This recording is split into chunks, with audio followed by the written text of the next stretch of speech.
Chers amis téléspectateurs de 20 News TV, bonjour. Nous sommes aujourd'hui dans le cadre de notre émission En toute vérité, nous sommes aujourd'hui avec M. Kwaku Dieng. M. Kwaku Dieng est membre du Grand Conseil du PDCI RDA, l'un des responsables en tout cas de la communauté baoulée de France, dont la vie se confond avec le PDCI. Bonsoir M. Kwaku Dieng. Bonsoir. Comment allez-vous? Ça va, ça va. Comment va le PDCI en France? Le PDCI en France, les militants vont bien, mais je ne sais pas si le PDCI va aussi bien. Ah bon? Carrément. Oui, bon, si c'est en toute vérité, il vaut mieux qu'on se dise la vérité. Mais qu'est-ce qu'il ferait qu'il n'allait pas bien? Il ne va pas bien parce qu'il y a beaucoup de remue-ménage ici. Dans le temps, on avait une seule direction du parti ici. Aujourd'hui, on s'est permis de mettre deux directions. Alors, toute situation duel est a priori confligène. Et aujourd'hui, semble-t-il, il y a beaucoup de conflits. Semble-t-il, les militants ne se retrouvent plus. Donc, lorsque dans un parti, les militants ne se retrouvent pas, on ne peut pas dire que ça va bien. En fait, le PDCI est scindé en 3 ou en 4 en France, c'est ça? Non, il n'est pas scindé. Officiellement, il n'est pas scindé en 3 ou en 4. Sauf qu'on a mis 2 responsables pour gérer le même PDCI, par exemple à Paris. Bon, généralement, lorsqu'il y a un animal à 2 têtes, c'est un monstre. Mais qu'est-ce qui n'a pas marché pour qu'on puisse changer de système? Je crois que c'était Mme Owa qui était la déléguée du PDCI France. Absolument, oui. Mais là, aujourd'hui, on a qui à la tête du PDCI ici? Ils sont 2. Ils sont 2. Bon, il y a M. Aidé, Patrick, et il y a M. Ando, Ansel. Bon, ils sont les responsables, les 2 délégués de Paris. Paris 1 et Paris 2, ou Paris rive gauche et rive droite. C'est sûr et certain que les 2 travaillant sur les mêmes individus, il y a plus de chances qu'il y ait conflit qu'entente. On va revenir tout à l'heure sur ça. Mais en tout cas, avec vous, M. Dieng, on va parler un peu du PDCI. On va parler de la politique en général en Côte d'Ivoire. Et donc, d'entrée, je vais vous demander tout de suite, en tout cas depuis l'appel de Daoukro, le PDCI n'aura pas un candidat officiel pour les élections de 2015. Comment est-ce que vous, en tant que membre je pourrais dire à la limite fondateur du PDCI France, comment est-ce que vous vivez ça? Bon, effectivement, pour le militant que je suis, l'appel de Daoukro, par son caractère un peu unilatéral, ne peut que nous offusquer. Et en plus, en tant que militant, vu le passé du PDCI, qui a été créé en 1946, qui a donc participé à toutes les élections depuis 1946. Vu le passé du PDCI, qui a été fondé, créé par Houphouët-Boigny, et qui a eu pour tâche de rassembler tous les Ivoiriens, travailler à l'unité nationale. Un responsable d'un parti autre que le PDCI disait l'autre jour que le PDCI est le parti référent de tout le monde en Côte d'Ivoire. Dire que ce parti a une échéance aussi capitale, compte tenu même de l'état dans lequel se trouve la Côte d'Ivoire, à cette échéance-là, dire qu'on n'aura pas de candidat, ça ne peut que frustrer, offusquer et je dirais même rendre amer tout Ivoirien et surtout tout militant du PDCI. Bon, ça c'est la voie officielle, c'est-à-dire la décision de Bédier. C'est ça. Mais en plus de ça, il y a 3 cadres en tout cas de votre parti. Oui. Je parle de M. Kwadwo Konabertin, oui. Kakabe, oui. M. Bani, l'ancien oui. Premier ministre de Côte d'Ivoire, M. Kabambrou, voilà. Jérôme. Voilà, M. Kabambrou Jérôme. Et M. Essi Amara. Ouais. En tout cas, il y a 4 grands ténors qu'on appelle les irréductibles, que Bédier appelle les irréductibles, oui. Qui seront candidats pour 2015, oui. Vaille que vaille. Vous, quelle est votre position sur ça? Je dirais une chose, j'emprunterai les propos de M. Bani. Si on les appelle des irréductibles, on ne peut que s'en revendiquer. Parce qu'on ne peut pas se permettre de réduire quelqu'un Réduire quelqu'un, ce n'est pas la démocratie.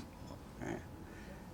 Oui, effectivement, contre l'imposture, il faut savoir se dresser et être irréductible. Donc, ce que je pense personnellement, c'est que cet appel, c'est le président de l'UDPCI qui disait l'autre jour que... Sur les antennes de Even News d'ailleurs, bien voilà, sûr. Que l'appel de Daokro n'était pas des accords.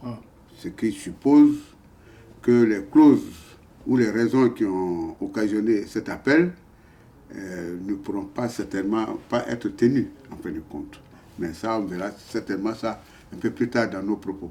Le président Ouattara, son aîné, enfin c'est comme ça qu'il s'appelle, Ben mon jeune frère, mon aîné, voilà, en tout cas les deux ont promis pour 2020 la présidence au PDCI. Et là aujourd'hui, en parlant de Mabri, voilà aussi un autre jeune loup aussi qui se prépare aussi pour 2020. On sait que Soro Guillaume, l'actuel président de l'Assemblée nationale, sera candidat pour 2020. Est-ce que réellement la présidence va revenir au PDCI pour 2020? Est-ce que vous y croyez? Enfin, personnellement, je n'y crois pas, puisque je ne suis pas à l'église. Ce qui est certain, comme diraient certains militants du RDR, la politique, ce n'est pas de la tontine. Oui, c'est mon tour, demain c'est ton tour. Donc, qui est-ce qui disait ici que les promesses n'engagent que ceux qui y croient, en fin de compte. Parce que je vois très mal qu'en 2020, on vienne dire oui, vous les gens du PDCI, vous avez été très gentils, venez et on vous cède le pouvoir. Non, un pouvoir, ça s'arrache. Un pouvoir, on va chercher un pouvoir. On ne va pas, comme ça, attendre tranquillement, les pieds dans les pantoufles à la maison, et puis le pouvoir vient à soi, en fin de compte. Bon, je pense que personne ne peut croire à cela. Effectivement, M. Mabry a absolument raison de dire que ce n'est pas un accord. Donc, il n'y est pas tenu. Que quelqu'un d'autre se présente, c'est tout à fait logique et normal, en fin de compte. Bon, je ne sais pas d'où ça vient cette histoire-là d'alternance pacifique en 2020. Je ne sais pas comment les gens peuvent s'engager sur un temps aussi long. Oui, mais ça résulte un peu je crois, de la discussion, en tout cas des membres du RHDP, qui disent que bientôt, on va fondre tous les partis de droite, c'est-à-dire les partis du RHDP, en un seul parti, qui deviendra, que d'autres appelleront PDCI, RDR, en tout cas, franchement, d'ici là, on va fondre tous les partis de droite. On ne sait pas comment est-ce que ça va s'appeler, en tout cas, si c'est RDR, PDCI, ou PDCI, RDR, ou alors si c'est les Républicains, comme ici en France. Alors, qu'est-ce que vous pensez de ça? Bon, ce qui est sûr, moi, je suis toujours au PDCI RDA, avec l'éléphant comme symbole. Puisque les vieux disent... Vous ne croyez pas à la réunification de tous ces partis? Attendez, j'arrive. Je suis au PDCI RDA, avec l'éléphant comme symbole, puisqu'on dit dans nos villages que lorsqu'on part, on est précédé par un éléphant, on ne risque pas d'être mouillé par la rosée. Oui, effectivement. L'éléphant du PDCI, l'éléphant de la Côte d'Ivoire, lorsqu'il nous dévance, aucun citoyen ne peut être mouillé par la rosée. Je ne suis pas au PDCI RDR avec la case comme symbole. Bon, maintenant, si c'est la division. Non, pas de refonte, pas de division. Non, si c'est la division du PDCI qu'on veut, qu'on nous le dise clairement. Hein, puisque certainement des irréductibles encore, ne seront adhérés à cette idée, en fin de compte. Mais surtout si c'est fait à la hussarde.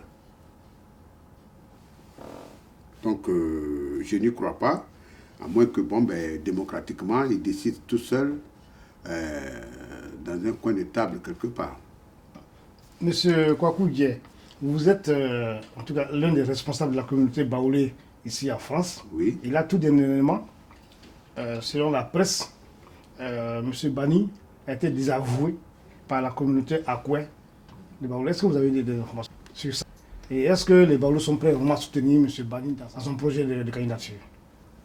Ce que je peux dire à cet effet, par rapport à cette affaire, ce que nous connaissons, ce que nous savons de la tradition baoulée, c'est que chez nous, le chef n'a pas de parti. Le chef n'a pas de parti. Il peut avoir son avis personnel, mais il n'a pas de parti. En tout cas, en public, il ne peut pas se prononcer « je suis pour un tel ou pour un autre » parce que tout ce monde se trouve être sous sa coupe. Et comme disent les vieux chez nous, on ne peut jamais se permettre de donner son propre enfant en pâture à la vindicte populaire. C'est ce que les Baoulés disent « fa bewa mangwa ». Jamais. On ne donne jamais son fils en pâture. Si ces chefs, j'ai cru comprendre que c'était même pas un chef, mais c'était un secrétaire qui aurait déclaré cela. Bon, je ne sais pas quelles sont Ses motivations. Et quelles sont les raisons qu'on a dû lui donner pour que cela soit dit de la sorte. En tout cas, M. Kwaku, hier, il y a 2 semaines, le président Ouattara était sous le perron de l'Élysée, Oui. où il a parlé des élections en Côte d'Ivoire. Et il a dit que, ou du moins il a certifié qu'elles seront inclusives, transparentes et apaisées. Oui. Vous y croyez pour ces élections de 2015 en Côte d'Ivoire? Comme tout le monde, on veut y croire. Mais est-ce que le décor qu'il y a autour amène tout un chacun, tout Ivoirien, à réellement adhérer à cela? Je ne sais pas. Je ne crois pas. Parce que aujourd'hui, on a l'impression que tout ce qui entoure cette élection, on a l'impression que les dés sont un peu pipés. Comme dirait un des leaders politiques en Côte d'Ivoire, lorsque, effectivement, on a le président de la commission électorale, Oui. M. Youssou Bakayoko. M. Youssou Bakayoko, qui s'occupe donc des élections. Nous avons le ministre de l'Intérieur, qui a priori s'occupe des élections. Nous avons, qui s'appelle M. Ahmed Bakayoko aussi d'ailleurs. Oui. Nous avons le chef d'état-major qui, en cas de trouble, peut intervenir, Qui s'appelle Bakayoko aussi. qui s'appelle Soumaïla Bakayoko. Ok. Nous avons le directeur général ou DG de la télévision et radio qui s'appelle aussi M. Bakayoko. Ça semble un peu monocolore. Est-ce que, bon, enfin, je ne sais pas, est-ce qu'eux, ils ont un pouvoir de décision sur les élections? Est-ce que c'est eux qui votent? Ce n'est pas eux qui votent, mais c'est eux qui gèrent.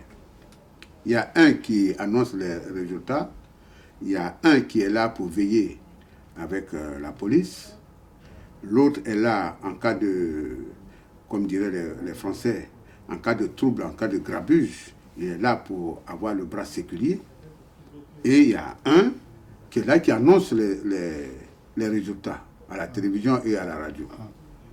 Et j'allais oublier un autre, M. Mamadou Koné, qui est président du Conseil constitutionnel. Conseil constitutionnel. Bon, qui, M. Mamadou Koné, qui semble-t-il est un grand juriste, mais j'étais l'adjoint de M. Soro Guillaume lorsqu'on appelait celui-là même en tant que Premier ministre, en fin de compte, du temps du président Gbagbo. Bon, donc tout ça, ça ne rassure pas. Tout ça, ça ne rassure pas. Donc, demander à quelqu'un s'il y croit, on voudrait bien y croire. Mais il faut qu'on reste à être convaincu. On n'est pas encore convaincu. La justice ivoirienne aujourd'hui est en train d'inculper des pro-Ouattara. Oui. vous, en tant qu'Ivoirien, même pas du PDCI, mais en tant qu'Ivoirien, Oui. vous pensez que la justice est en train de s'équilibrer aujourd'hui en Côte d'Ivoire? C'est toujours pareil. On aurait voulu, mais j'ai l'impression que c'est pour équilibrer. J'ai l'impression que c'est des oripeaux. C'est-à-dire que ce sont des. Je me pose la question de savoir si on ne fait pas ça pour la communauté internationale. Bon. Il y a une ONG d'ailleurs qui disait que il faudrait que ces gens inculpés soient le plus rapidement jugés, hein, et qu'on sache au moins ce qu'on leur reproche. Si on doit les juger dans 2 ans, 1 an ou quelque chose comme ça, bon, on se posera réellement la question de savoir si réellement cela est fait pour apaiser la tension en Côte d'Ivoire. Parce que la base même d'un développement dans un pays, c'est la justice, c'est la démocratie. Mais effectivement, on a déjà trop reproché au régime d'avoir une justice, disons, impartiale. Hein, puisque si 2 personnes ont posé les mêmes actes, on ne comprenait pas pourquoi c'est seulement d'un seul côté que la justice frappait. Là, on a l'impression que c'est un gage qu'on donne. En tout cas, c'est ce que je crois. Et je cherche à être convaincu du contraire. En tout cas, M. Kwaku Diet, c'est par là qu'on va terminer avant de vous demander votre mot de fin. Ouais. Les prochaines élections présidentielles en Côte d'Ivoire, en tout cas, seront forcément rythmées par l'éligibilité de M. Ouattara. Voilà un candidat. Et là, il est aujourd'hui à la tête de l'État. Est-ce que vous pensez que l'article 35 doit se réappliquer à lui? Puisqu'il était candidat, oui, avec une décision exceptionnelle. Moi, je ne suis pas juriste. Hein. Je ne suis pas juriste. A priori, étant un citoyen de base, je me dis que il a été président, donc il peut se présenter. Moi, assez peut-être naïvement, c'est ce que je pense. Maintenant, il y a des voix qui s'élèvent pour dire que, effectivement, il y a un article, l'article 35, qui fait que M. Ouattara n'est pas éligible. Là encore, moi, je veux être convaincu de cela. Il faut qu'effectivement, ces juristes viennent devant la nation et vous me direz, il faut qu'ils aient au moins la possibilité de parler à la télévision. Vous me direz, bon, hein, mais il faut qu'ils viennent devant la nation et devant les Ivoiriens pour leur dire, voilà les raisons pour lesquelles nous disons cela. Et pourquoi on lui a permis de se présenter en 2010. Et voilà, ce qui nous montre ses limites. Moi, je ne suis pas juriste. Hein. Ce qui m'offusque, c'est qu'on fait tout pour tout diviser, hein, et pour être le candidat unique en Côte d'Ivoire, en fin de compte. Or, nous sommes au stade où on parle beaucoup de démocratie. Et est-ce que la candidature unique rime avec démocratie ou bien pensée unique? Si on veut emprunter la voie du multipartisme, il faut qu'il y ait plusieurs candidats, plus diverses opinions qui s'affrontent. Bon. Mais si on veut être le seul, ben, en ce moment, on devient une émanation divine. On n'en est plus là. En tout cas, on vous a bien compris, M. Kwaku Diet. Nous sommes à la fin vraiment de notre entretien. Quel est votre mot de fin? Mon mot de fin, c'est qu'aujourd'hui, la Côte d'Ivoire a besoin d'apaisement. La Côte d'Ivoire a besoin d'être apaisée. On disait au début que pendant un peu plus de 30 ans, que le PDCI est resté avec surtout avec le président Houphouët-Boigny au pouvoir, la Côte d'Ivoire était sur le chemin de l'unité nationale. Aujourd'hui, c'est malheureux, c'est angoissant de savoir même qu'on nous dise que telle région va voter à 100% pour un tel parce qu'il est de telle région. Ça ne peut qu'être désolant. C'est pour cela que personnellement, je dis bien personnellement, je souhaite qu'il y ait un homme courageux qui vienne au pouvoir, de préférence issu du PDCI-RDA. Cet homme que moi je vois, c'est M. Charles Konan Banny, qui a l'expérience, qui a l'étoffe et qui, je crois, connaît assez le pays. Il a été à la CDVR, il connaît aujourd'hui tous les problèmes que nos parents ont, que ce soit à l'ouest, que ce soit au centre. Il connaît. Et il a été quand même Premier ministre aussi. Et sur le plan économique, je crois qu'ayant été gouverneur de la BCEAO, je crois qu'il connaît quand même un bout dans ce domaine. Et je crois qu'il a un certain charisme qui peut effectivement rassurer tous les Ivoiriens. Parce que lui, je pense qu'il est le seul à pouvoir rassembler les Ivoiriens, à pouvoir parler aux Ivoiriens et être audible.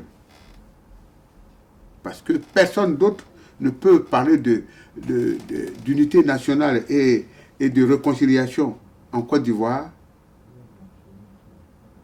À part lui, personne ne peut parler de réconciliation et croire que le peuple ivoirien va y adhérer. Donc je pense que c'est M. Charles Konan Banny qui est aujourd'hui apte à rassembler les Ivoiriens, à donner confiance aux Ivoiriens pour que notre Côte d'Ivoire d'antan, en tout cas, reparte, pour que nous retrouvions nos façons de vivre, la convivialité qui animait tout le monde, la non-différence entre les régions et cette cohésion sociale. Houphouët-Boigny disait que tout ce que nous avons fait en Côte d'Ivoire sans un kilo de fer ni de manganèse, nous l'avons réussi grâce à la cohésion sociale. C'est cette cohésion sociale qu'il nous faut pour avancer. En tout cas, merci M. Kwaku Dié. Ouais. Merci d'être venu sur les plateaux d'Event News TV pour donner votre opinion sur la Côte d'Ivoire. Ouais. En tout cas, merci beaucoup et puis à la prochaine. À la prochaine, oui. Chers amis téléspectateurs d'Event News TV, nous étions avec M. Kwaku Dié, membre du Grand Conseil du PDCI, l'un des responsables de la communauté baoulé en France, dont, comme j'ai dit tout à l'heure, la vie se confond avec celle du PDCI. Merci beaucoup, M. Kwaku Dié. Merci beaucoup. Et à bientôt. Merci. À bientôt, oui. Au revoir. Ouais.